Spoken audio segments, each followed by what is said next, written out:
घड़ी जपो घड़ी घड़ी मन सीताराम जप लो घड़ी घड़ी मन सीताराम जपो लो घड़ी घड़ी मन सीताराम जप लो घड़ी घड़ी मन सीताराम।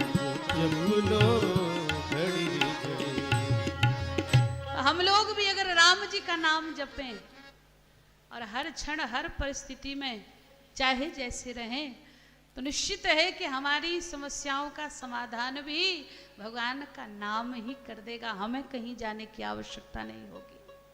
और देखने को मिल रहा है भूत भावन भगवान शंकर के जीवन में कि यहाँ पर इतनी विसंगतियां, लेकिन इनका विश्वास कम नहीं हुआ और स्वयं तो भगवान के प्रति विश्वास रखते ही हैं, साथ साथ इनकी शरण में जो भी है उसको भी भगवान से ही जोड़ते हैं। सती मैया से भी कहा, कथा आप लोगों ने सुनी है, चर्चित कथा है कि सती मैया के साथ में भगवान शंकर गए प्रभु की कथा सुनने के लिए और जब पहुंचे लौट करके आ रहे थे कथा सुनने के बाद अगस्त मुनि के आश्रम से, मार्ग में प्रभु का दर्शन हुआ।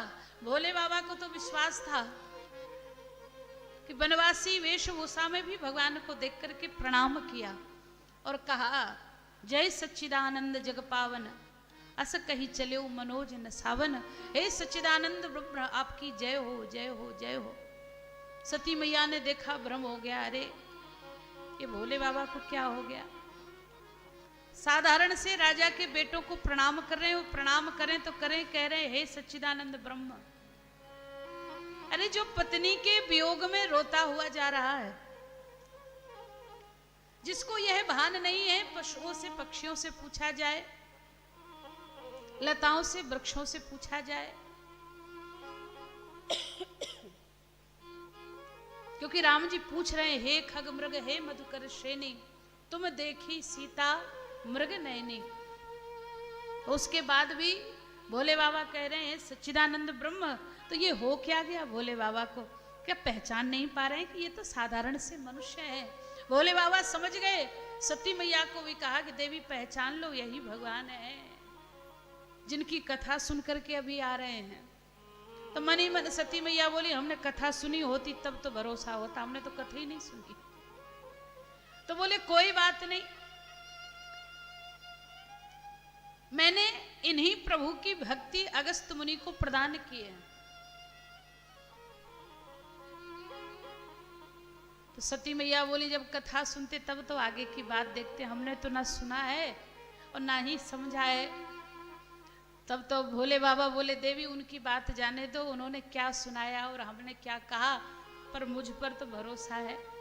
क्यों? बोले आप सती हैं और सती के लिए पति ही परमेश्वर है, तो अपने परमेश्वर पर तो भरोसा करो। लेकिन सती मैया मौन रही तो भोले बाबा समझ गए। तो भोले बाबा ने यहाँ पर कहा कि देवी उनकी बात जाने दो, सोई मम इष्ट देव रघुवीरा। यह जो राम जी हैं यह हमारे इष्ट देव हैं। सती मैया ने ना हाँ कहा ना कहा। भोले बाबा समझ गए कि हमारी बात पर भरोसा नहीं हो रहा है। तो भोले बाबा ने हार कर कहा सती मैया को, जाओ जाकर के परीक्षा ले लो। तो क्यों कह रहे प्रभु परीक्षा के लिए? भगवान शंकर बोले कि मैंने तो विश्वास के साथ कहा था कि भगवान श्रद्धा के लिए हैं, संदेह के लिए नहीं है। लेकिन संदेह दूर नहीं हो रहा है, तो जाओ परीक्षा ले लो, समझ लो कौन है भगवान। और वहां पर जब सती जी ने श्री सीता जी का वेश बना लिया, भगवान शंकर को बड़ा दुख हुआ। ध्यान में देखा, सती मैया का त्याग कर दिया और सती मैया ने दक्ष प्रजापति के यहाँ जाकर, अपने पिता के यहाँ जाकर योग अग्नि में अपने शरीर को भस्म कर दिया। यह कथा सब जानते, मैंने संक्षेप में कही। तो जब सती जी ने देह त्याग कर दिया, उसके बाद भगवान शंकर उसी विश्वास के साथ बैठे हुए हैं, कहीं गए नहीं, कुछ कहा नहीं।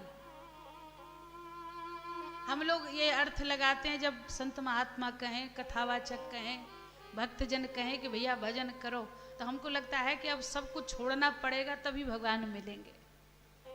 लेकिन यहाँ पर भगवान शंकर के जीवन में आप देखो कि सती मैया देह त्याग करके चली गई, वही पार्वती जी के रूप में प्रकट होकर के भी आ गई, पर भोले बाबा कहीं खोजने नहीं गए, बस भगवान के नाम में डूबे हुए हैं, नाम में मगन हैं, ध्यान में बैठे हुए हैं। तो चिंता कौन कर रहा है? कहीं गए भगवान शंकर? बोले नहीं, वहीं बैठे हुए हैं, भगवान की कथा का आनंद लेते हैं, भगवान के नाम में मगन है, प्रसन्न है। और चिंता कौन कर रहे? बोले राम जी को चिंता हुई। तो यह भगवान का स्वभाव है। भक्तों के लिए भगवान स्वयं पीछे पीछे जाते हैं, कौड़ी रखे न पास में। आप देखो इतने संत महात्मा भक्त जो घूम रहे हैं, यदा कदा हमको दर्शन होता है तो इनकी कोई फैक्ट्री चल रही है, इनका कोई व्यवसाय है? कुछ नहीं है। तो किसके भरोसे? बोले बस राम जी के प्रति स्वयं को समर्पित कर दिया है कि प्रभु अब तो हम अब आपके हो गए हैं। तो ऐसे संतों के लिए, भक्तों के लिए क्या करते हैं प्रभु? बोले कौड़ी रखे न पास में और मांगत में सकुचाएं। मांग भी नहीं पाते हैं, संकोची व्यक्ति मांग नहीं पाता।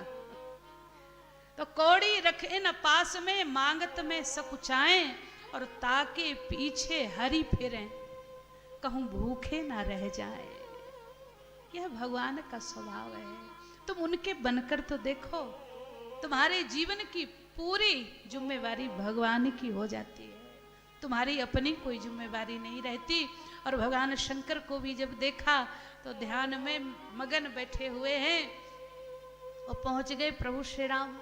नेम प्रेम शंकर कर देखा, नेम प्रेम शंकर कर देखा, नेम प्रेम शंकर कर देखा, नेम प्रेम शंकर कर देखा।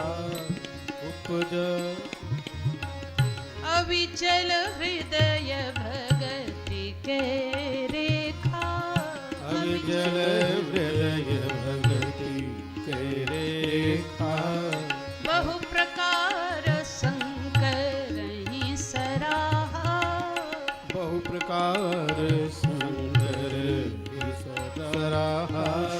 तुम बिन बस व्रत को निर्वाहा, तुम बिन बस व्रत को निर्वाहा। तुम बिन बस व्रत को निर्वाहा।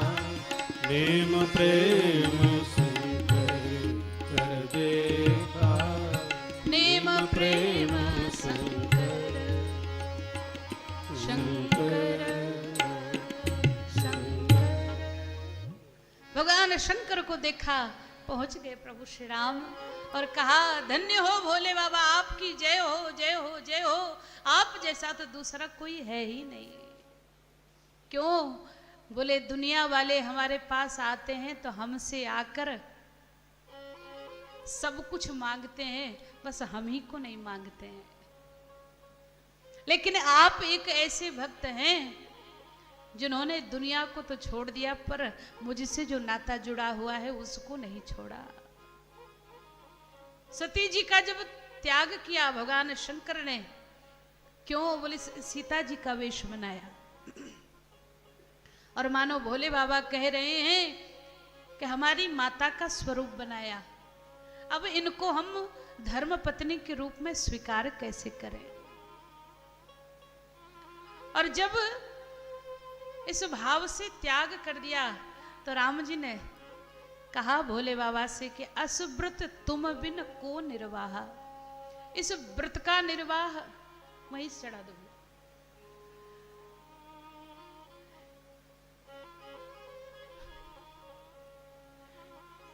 जय हो जय।